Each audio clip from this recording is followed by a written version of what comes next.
തിരുവനന്തപുരം വെള്ളായണി കായലിൽ 3 വിദ്യാർത്ഥികൾ മുങ്ങി മരിച്ച സംഭവത്തിൽ മന്ത്രി വി ശിവൻകുട്ടി കളക്ടറോട് റിപ്പോർട്ട് തേടി. വർഷങ്ങൾക്ക് മുൻപ് വ്യാപകമായി നടന്നിരുന്ന അനധികൃത മണലൂറ്റ് മൂലമുണ്ടായ കുഴികളാണ് അപകട കാരണമെന്ന് ഒരു വിഭാഗം നാട്ടുകാർ ആരോപിച്ചു.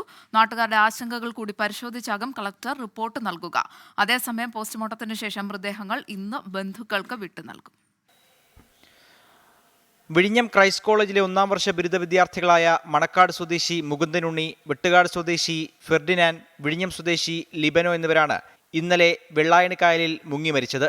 കുഴിയിലും ചെളിയിലും അകപ്പെട്ടാണ് വിദ്യാർത്ഥികൾ മരിച്ചതെന്ന് മൃതദേഹം പുറത്തെടുത്ത നാട്ടുകാരുൾപ്പെടെ പറയുന്നു. വർഷങ്ങൾക്ക് മുൻപ് വെള്ളായണി കായലിൽ അനധികൃത മണലൂറ്റ് വ്യാപകമായിരുന്നുവെന്നും മണലെടുത്തത് മൂലമുണ്ടായ കുഴികളാണ് അപകട കാരണമെന്നും നാട്ടുകാരിൽ ചിലർ ആരോപിക്കുന്നു. കുളിക്കടവിൽ നിന്ന് കുറച്ചു മാറി കായലിനകത്ത് വലിയ കയങ്ങളുണ്ട്. മണലൊക്കെ മുമ്പെടുത്ത വലിയ കയങ്ങളുണ്ട്. ആ കയങ്ങളിൽ പെട്ടുപോയാൽ നമുക്ക് തിരിച്ചു കിട്ടാൻ പാടാണ്. മണലുറ്റ കുഴിയിൽ നിന്ന് ഒരു ബോഡി മാത്രം മണലുറ്റ കുഴിയിൽ കിടന്ന് ബാക്കി 2 ബോഡിയും ചെളിയിൽ താഴ്ന്നിരുന്നതാണ്. അങ്ങനെ ഫയർഫോഴ്സ് അത് പാതാളക്കരണ്ടി കൊണ്ട് അവർ ബോഡിയെ തട്ടിയ ശേഷം അവർ മുങ്ങിയെടുത്തതാണ്. വിദ്യാർത്ഥികൾ ഉൾപ്പെടെയുള്ളവർ നിരന്തരം എത്തുന്ന സ്ഥലമാണ് അപകടം നടന്ന വവ്വാമൂലയെന്നും കായലിൽ ഇറങ്ങുന്നത് അപകടമെന്ന് അവിടെ എത്തുന്നവരോട് അറിയിക്കാറുണ്ടെന്നും നാട്ടുകാർ പറയുന്നു. പലരും ഇത് കേൾക്കാറില്ലെന്നും അടിയന്തരമായി ഇക്കാര്യത്തിൽ ഒരു പരിഹാരം ഉണ്ടാക്കണമെന്നുമാണ് നാട്ടുകാരുടെ ആവശ്യം. ഇഷ്ടംപോലെ പിള്ളേർ വന്നു. 10 മണി 9 മണി വരെ ഇവിടെ ഉണ്ട് പിള്ളേരൊക്കെ. ചില പിള്ളേരോടത്തൊക്കെ ഞാൻ പറയാം, അപ്പോഴും ആൻറ്റി ഇവിടെ ചെളിയാണോ എന്നിട്ട് ചിലരനുസരിക്കും.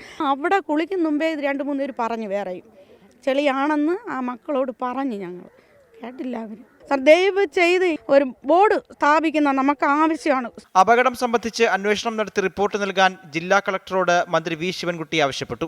മരിച്ച വിദ്യാർത്ഥികളുടെ ബന്ധുക്കളെ മന്ത്രി സന്ദർശിച്ചു. പോസ്റ്റ്മോർട്ടം നടപടികൾക്ക് ശേഷം മൃതദേഹങ്ങൾ ഇന്ന് ബന്ധുക്കൾക്ക് വിട്ടു നൽകും. 24 തിരുവനന്തപുരം.